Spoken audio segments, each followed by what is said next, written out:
Dr. Nadim, you can start the session, and then I will introduce Dr. Stefan Lofal, and then he will present his activities and a short presentation, and then I make presentation. And because we did 3 times discussion with Mr. Lofal during last week and today, that's why he already prepared some questions about my theory and my presentation I prepared for him. And I also prepared the answers. That's why after his presentation, I do my presentation and then discussion about the question and my answers regarding his questions. This is the plan for today. Yeah, that's perfect.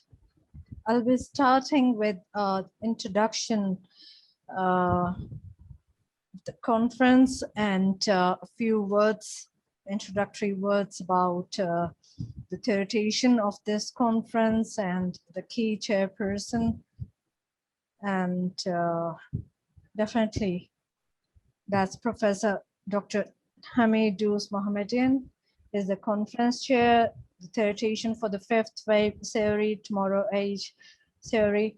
The 2 titles belong to the same theory that's been given by Professor Doos.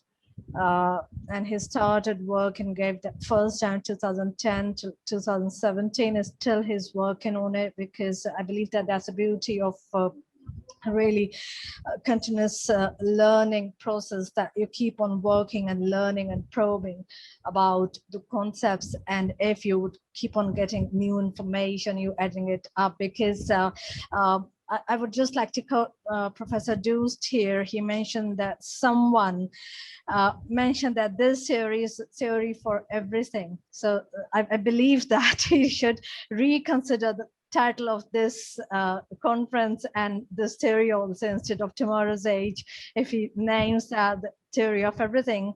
And it's quite logical, because it's about sustainable development in terms of society, culture, economy, environment, education, politics, and whatnot. So yeah, that's really theory for everything.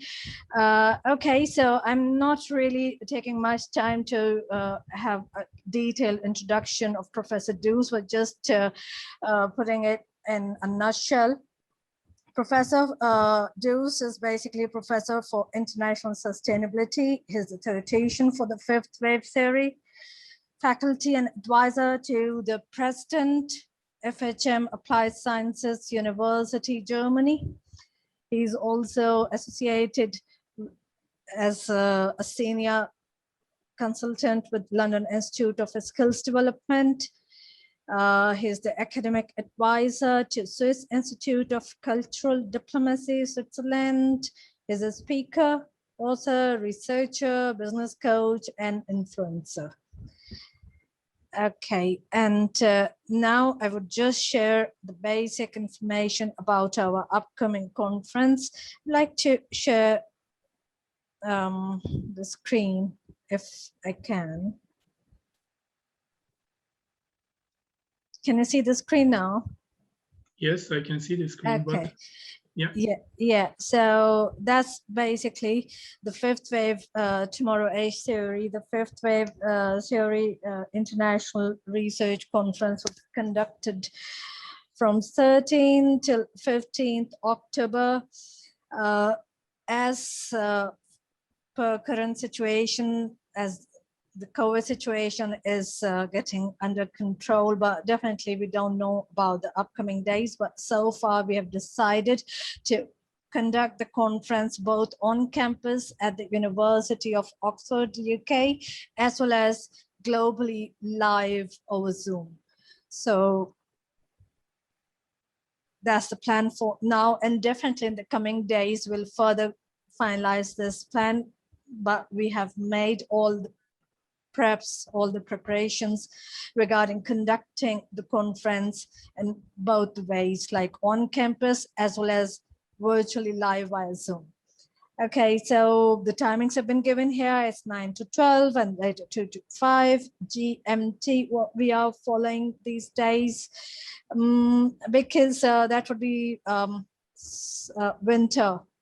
The winter timings would be started in October, so it's better to go and follow, it's better to follow GMT. But anyways, we'll further align our individual country timings accordingly. Okay, and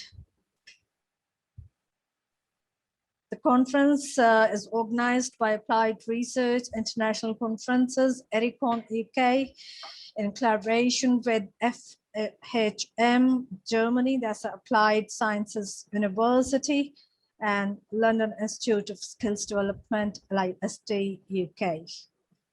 So thank you very much to be here with us. I'm really grateful to both the dignitaries, Dr. Stefan Loeffel from Denmark, Copenhagen, he's here with us, and I would really appreciate if Professor Doost introduce the topic and also formally introduce a bit more about Dr. Loeffel. Thank you very much.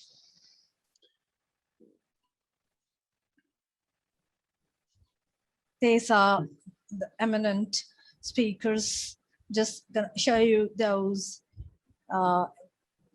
Gonna take 30 seconds more, and definitely we are getting more people to come and line with us, dignitaries from all across the globe. You can see that's the preamble of this theory. The conference is totally based on this theory. Professor Doost discussed it as an overview, and then further he'll be discussing with Dr. Loeffel about the environmental sustainability. Okay, so thank you very much. Thank you so much, Dr. Maria Nadine, and thank you again, Dr. Stefan Loeffel from Copenhagen. Also, I'm so thankful from the respected participants. First of all, I'm going to introduce Dr. Stefan Loeffel, who is director at CPH Learning Institution in Copenhagen. And as I said, he was and he has been advisor for different companies in Denmark, also for the government, communities, and municipalities. Also, he had some experience, he will explain for us, regarding transferring knowledge, Doha to other countries in developing countries like Middle East, South America, and China. And also he is external professor at Copenhagen Business School, which is one of the top 10 business schools of the world, and also one of the top 10 business schools in Europe. And also he is external lecturer at IT University of Copenhagen. Important to understand when looking at sustainability in Denmark, because the way that we actually do business is in a very collaborative way. And I will get back to that very briefly. And of course, Copenhagen, where I'm situated in, is ranked right now as the best city of quality of life right now. So that's I think that's very interesting actually to have as a background information. What is interesting when looking at sustainability, the environment policies in Denmark, also compared to other European countries, is that we are and have been for the last 40-50 years actually very active developing policies, strategies, and also technical solutions within the environmental area, both green technology and also blue technology. What I've been working a bit with is different societies and different constructions that actually are working in different manners with sustainability. If we look at this small country, we have, of course, some islands around. We have Bornholm, which is pretty near Sweden. We have what we call Sealand, where we have the capital, Copenhagen. And then we have some small municipalities and also a small island called Samsø. This is very important to understand because Samsø is one of the leading islands in the world when it comes to establishing, but also co-create new ways of working with green technologies. And if we look at it as at an industry level or a macro level, we will see that these four actors or areas is actually very active in sustainability. But they have also different co-creation strategies, where we have Copenhagen and Bornholm, which is driven by the politicians and driven by the region and the state, and of course some municipalities. It's the strategies, the transformation into a more green region is more or less a top-down strategy. But if we look at Sønderborg and Samsø, which is actually, they have a different strategy. It's more bottom-up, where there's a lot of local interest, local communities, farmers, industry owners, NGOs that actually are working together to find the right solutions. Copenhagen is a very interesting capital, because it has for like 15 years ago actually claimed and made a very ambitious vision and strategy for the capital, actually to be a kind of carbon neutral city within like 15 years. And it's actually, well, it's not happened yet, but they actually reduced the use of carbon within using different waste technologies, very complex, very modern way of reusing waste, both for energy but also different components. And then we of course have some of the first windmill farms in the world established just outside Copenhagen. Then we have Sønderborg, which is a rather interesting community, but also a municipality in Jutland, a smaller area, but they're very engaged actually by using new technologies around the city, both near the harbor, but also very near the industry and the farming. So it's also a very interesting city to visit and talk about how to establish a community where they actively working with different technologies. Project Zero.dk is a very interesting website to follow, looking at their different projects. And then we have Bornholm and Samsø, which actually also are working very ambitious with different technologies.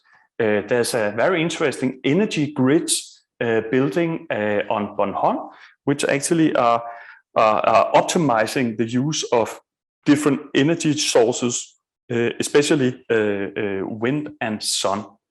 Then we have this small island called Samsø, which is known in the whole world as a very innovative community and a small island.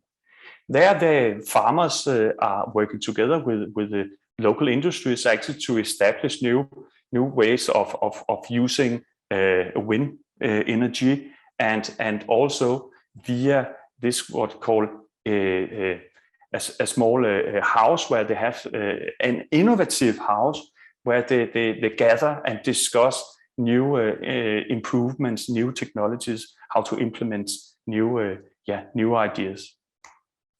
The way we actually work in Copenhagen, but also it's like the Danish DNA when working with new technologies. We're trying to reduce the carbon and CO2, and also trying to establish rather complex grids of waste management, grids of energy supply in Denmark. We actually are network people. We think in networks. We try to connect a lot of different stakeholders in the beginning of a project, but also during a project run. We have political network, organizational network, technical network, and also the economically networks. So we try to combine different bases of knowledge. We try to combine politicians together with technicians, but also the people who's trying to finance these kind of initiatives.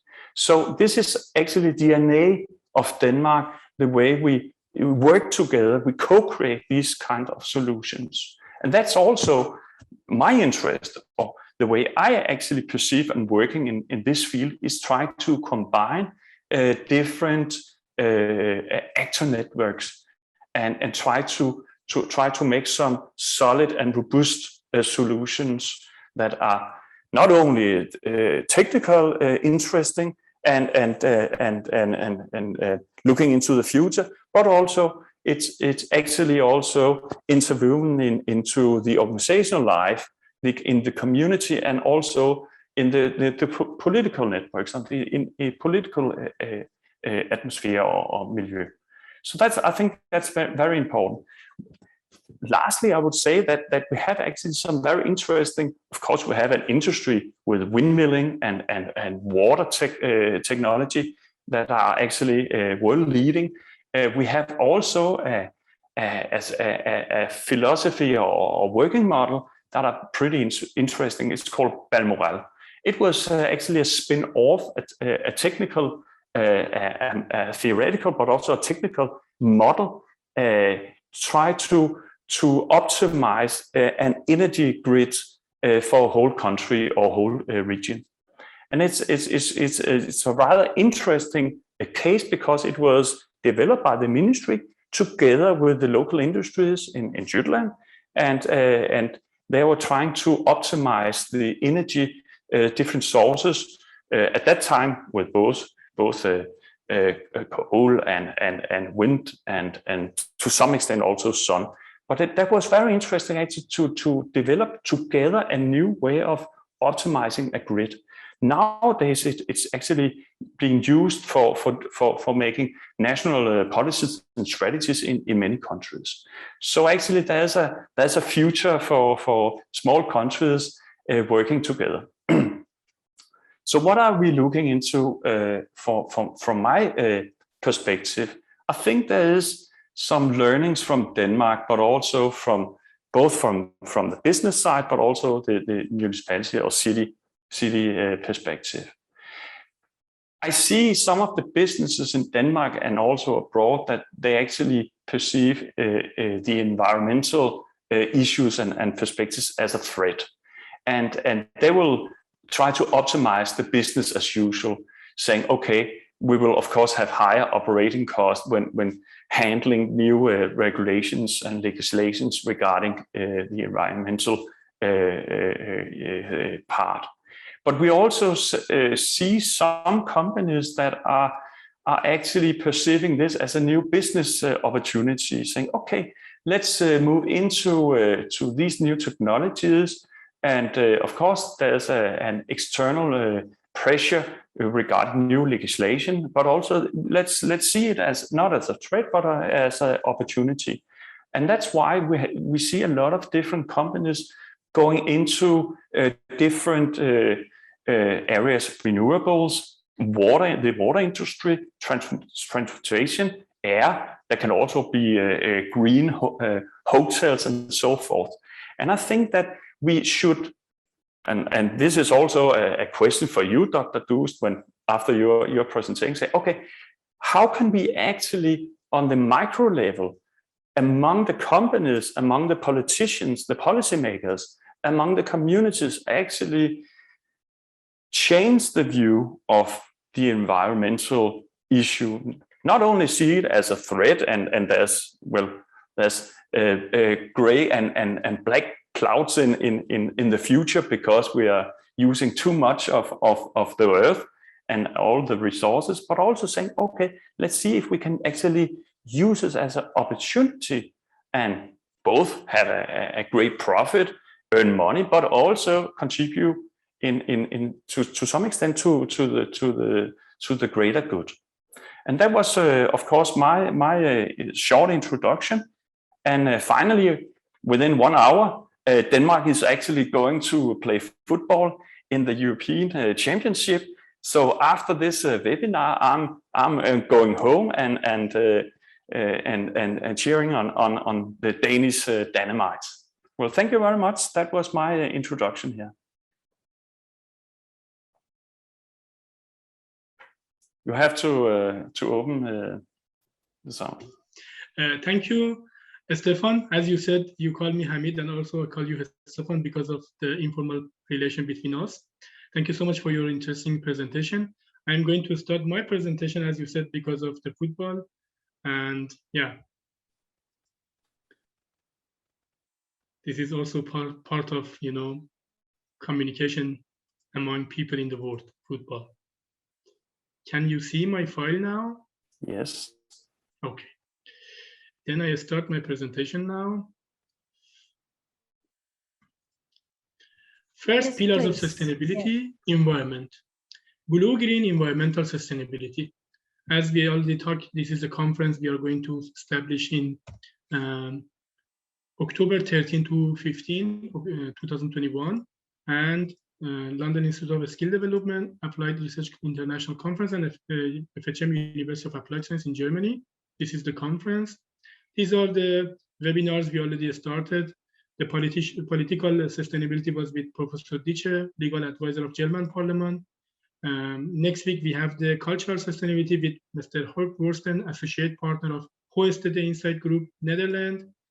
I had the economic 2 weeks ago, economic sustainability. 2 days ago, I had the social sustainability with Professor Kanes Raja from UK. And today we have the environmental sustainability with Stefan Loffal, or my friend Stefan. Here is the topic, blue-green environmental sustainability. Our university, FHM in Germany, is one of the first university in Europe started to focus on sustainability. 10 years ago, they had one MBA program in sustainability. And also we have one institution at our university called Center for Sustainable Governance.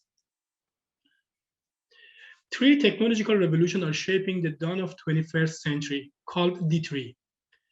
The development of internet and shift toward the carbon-free global internet energy system. D3 is decarbonization, decentralization, and digitalization are transforming the energy sector. These are 3 global trends are changing the way we produce, distribute, and consume power. Internet actually is not a green technology.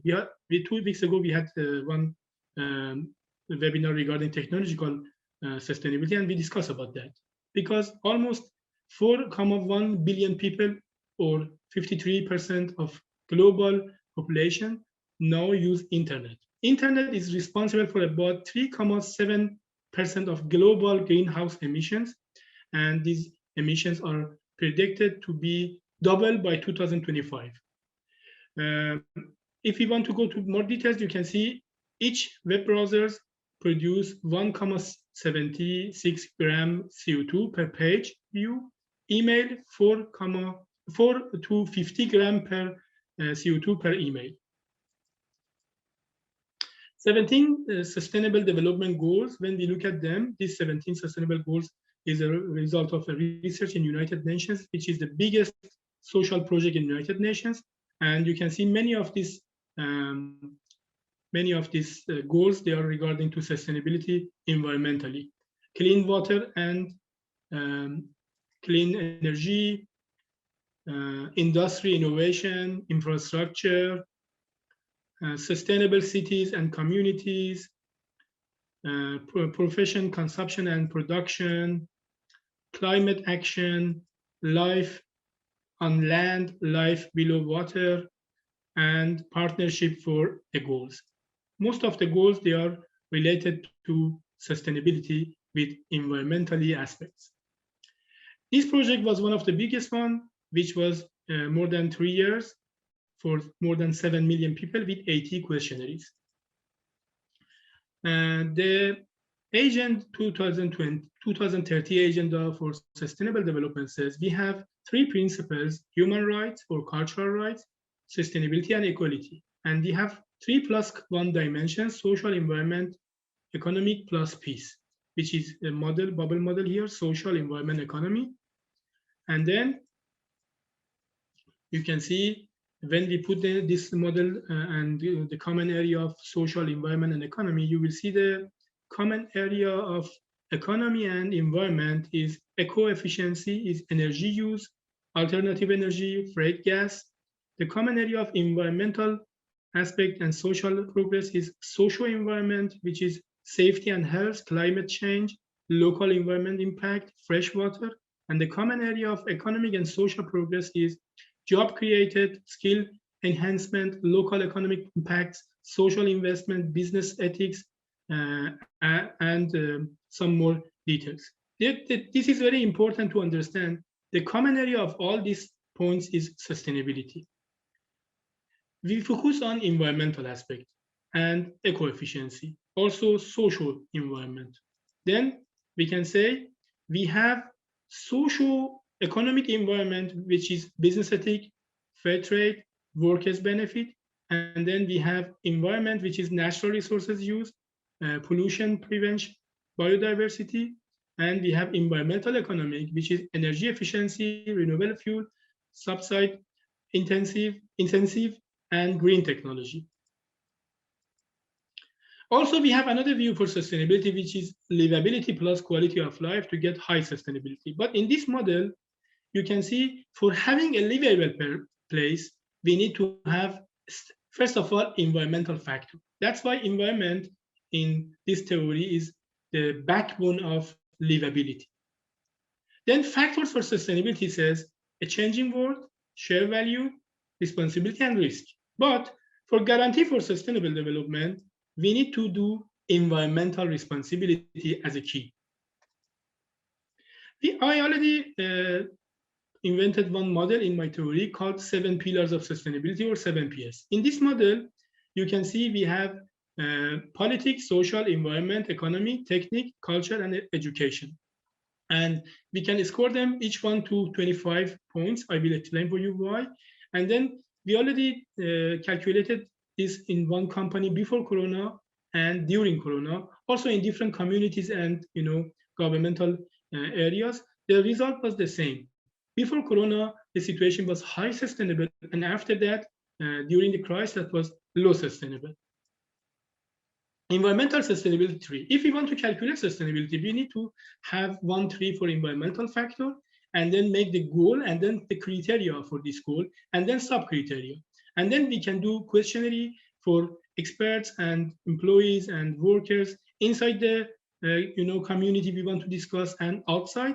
And then after that, we can have the combination of these 7 pillars of sustainability and livability plus quality of life. And then effective sustainability would be sigma probability of each factor times impact of each factor times ratio after normalization.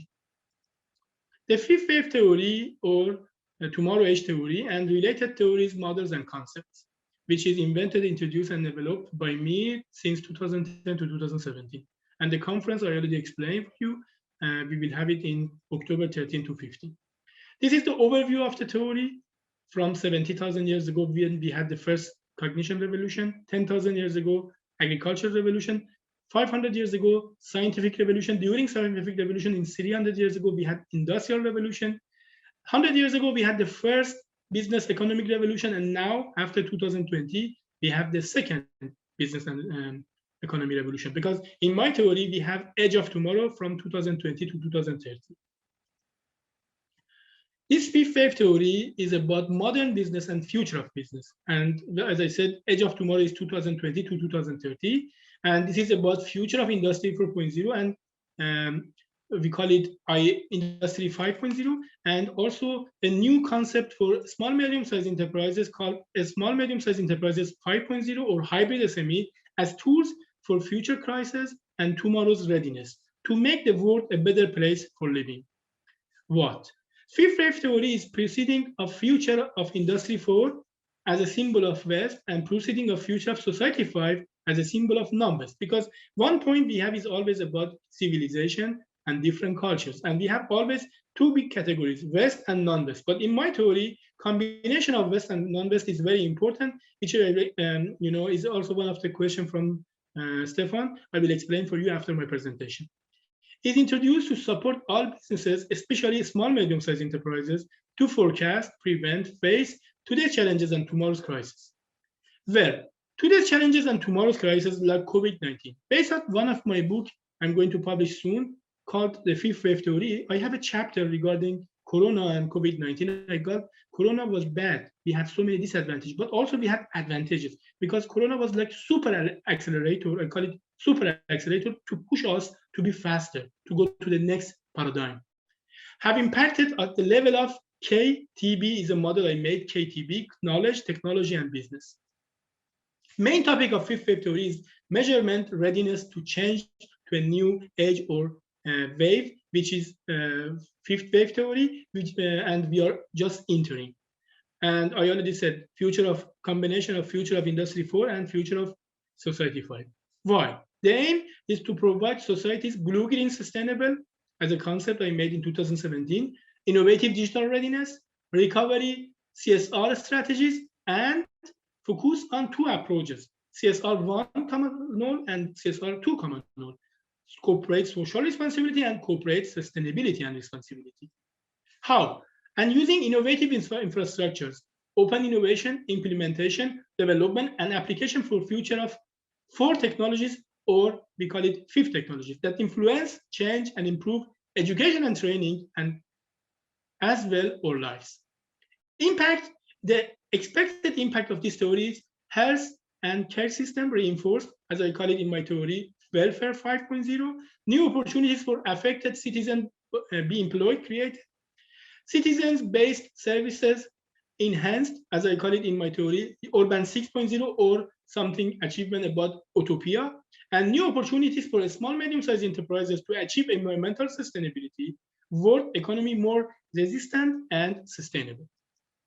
Result, expected results is to create communities, as I said, urban 6 or utopia, societies, society 6, the future of society 5, and cities, tomorrow's cities, businesses, small, medium-sized 5.0, and also a model for cultural adaptation, DCT 5.0, and education 5.0 for new model for education is a student center, capable for tackling future concepts. We have also some other theories and models which fifth wave theory is based on them, like I-Sustainability Plus theory and 7 pillars of sustainability model. I-Sustainability Plus theory is very important because in the last slide, when I want to answer to question from Stefan, I will tell you this is the model, we can use it in practical level. It's trinity of open innovation, sustainability, and future of 4 smart high technologies. And 7 pillars of sustainability, we already discussed about that, which is very important about social, environmental, political, educational, cultural, technical, and economy. And we have relation between all of these factors. Social to economic, politic to education, education to environment, culture to social, social to technique, economic to social, and environment to social. All of them, they have relation together. That means if we want to talk about environmental sustainability, we cannot say this is just environmental sustainability. No, of course, environmental sustainability has relation to the other topics. As I said in my first slide, environmental politics, environmental economy, environmental social, all of them, they have relation together. Environmental points are behind sustainability. This is actually a foundation for sustainability, because without having environmental sustainability, we don't have livability, and talking about sustainability is not possible. Small, medium-sized enterprises are social-oriented, internally and externally. That's why all companies, they need to make balance between internal and external perspectives. And some other pillars are foundation like culture, politics, education, social, of course, environmental. That means when we have the environment as foundation, then we need to focus on culture, then we need to focus on politics. Politicians, they need to make regulation according to our needs, and then we need to train and make required competencies for our society to get achievement they want to get in the future. Impact. The expected impact is healthcare system, I already said, welfare 5.0, urban 6.0, utopia, and economy in the world more resistant and sustainable. Conclusion. In the fifth wave theory, we have a new concept for tomorrow's environment, ecosystem, and small, medium-sized enterprises, which is society 6 or hybrid small, medium-sized enterprise 5, whose priorities are environmental responsibility in the model you can see in the left side, social cohesion, and economic efficiency. we have three different aspects of this cube with three indexes: social, environment, and economy. And then you can see in the left side, you have one matrix, and then you have environment and social together, which is environmental responsibility. In the middle, we have social and economic and environment together, which is economic efficiency, and the right one is social and economic together, which is social cohesion. And according to my theory, the first priority is environmental responsibility. Second one is social cohesion, and the last one is business economy. Because during these years, during this maybe 100 years after the first business economic revolution, we just focus on business. We just focus on economy and finance, and we didn't care about the other factors. And then we lost everything. As Stefan mentioned, Copenhagen as a city and the other cities of Denmark, they were like, pattern for whole world to be really sustainable and focus on these factors. The hybrid SME or the SME 5.0, tomorrow's SME, they are not just focusing on economic and financial focus. They also focus on CSR, social responsibility, environmental friendly, energy and resource saving, and future planning. And then they have some factors, for example, culture, digital culture, they are sustainable, clean, they are future plan, they focus on CSR 1 and 2, they have HR competencies and succession planning. Then business economy is transferring from a traditional business to innovative data and blue-green environmental sustainable business economy. And also, today's environment ecosystem and societies also transferring from traditional to innovative data and blue-green sustainable tomorrow environment ecosystem society. Because Stefan already mentioned, a smart building, a smart city, these are all the way of using technologies, digitalization inside the buildings, cities, and the other business sectors to make them sustainable with the focus on environmental factors. Smarter networks are needed to meet the challenge of balancing the security of energy supplies with the commitment to lower carbon emission. You can see today this smart network help us to go to lower carbon emission. That means digitalization has also advantage regarding to reducing carbon emission. And also, smart networks, also the energy economy has moved from a power economy to data and power economy. That shows because in environmental aspect of sustainability, energy is very important. Then economy related to energy also moving from power economy to data and power economy. That shows digitalization also has a very important role in energy sector, which I have experienced as academic leader for one Erasmus Plus project since 2017 to 2020 in Europe regarding IOE project with the focus on education qualification. Environmental sustainability as solution for today's challenges, tomorrow's crisis, according to my theory, in the edge of tomorrow, 2020 to 2030. Matthias Horks is a futurist at German Institute for Future Research. He and his colleagues, they published a book called Die Zukunft nach Corona, or The World After Corona, which has been widely reported in German media. And in this book, he said, Corona will not end. We never back to normal because we are in the historical period called deep crisis, and we are in this position right now. In my book regarding the fifth wave theory, I said he's right. We never back to normal, but we are going to a new normal. And 2 days ago, when we had the discussion with Professor Kanes Raja in UK, he also mentioned about a new abnormal. That means we are going to a new paradigm because Corona was one of 1.5 years of new paradigm of whole people life. In my research regarding this happening, I got 12 results. The world will change, behavior will change, humanity will return, the economy after contagion is still alive and breathing, the authority and power of most technology companies, which we are using Zoom now for our webinar from the 3 different countries, contagion and outbreak and reconciliation with technologies, privacy risk and health because of home office, intensification of domestic economic shift, strengthening bonds between people because of understanding the value that already exists, and provision of health and medical care is evolving because of medical doctors, nurses, and pharmacists. They are in the front line, and resumption of world trade, and the last one, to regain opportunity for living a better way and prosper the economy. At the end, the aim is to make the world a better place for living. Here, I'm showing you the crisis during the age of tomorrow. The first one was COVID-19, the risk contagion of COVID-19, and then biological attack. The next wave would be caused by economic shift and recession, and then social problems. And then the next one is high green gas emission and climate pollution and climate change. Technology is also a big risk. We need to be careful. Technology can be helpful, but also if we cannot control and be out of our control, then that would be dangerous. And that's why one of the questions Stefan asked me about the theory I will explain for you is about technology and which kind of competencies we need to have and how. And biodiversity collapse. This is a really dangerous one and can end the world. That's why environmental responsibility is the foundation for the reviewability. Okay, we have also some hybrid warfare in the world. These are also, like some waves. Always they are not visible, but they can also influence our situation. I can reduce the other crises, and then the rest they are, crises regarding environment, greenhouse gas emission and climate pollution, climate change, and biodiversity collapse. You can see during these 10 years, 3 of these huge crises, according to my forecasting, is about environment. Blue-green businesses also, they can have this environmental factor to have blue-green business, because when we work together with Stefan, he already mentioned regarding to making a project, a certificate regarding green business or blue-green business. That's why one of the results of our conference will be some proposals for Erasmus Plus, H2020, and the other projects regarding to this kind of certificate and programs.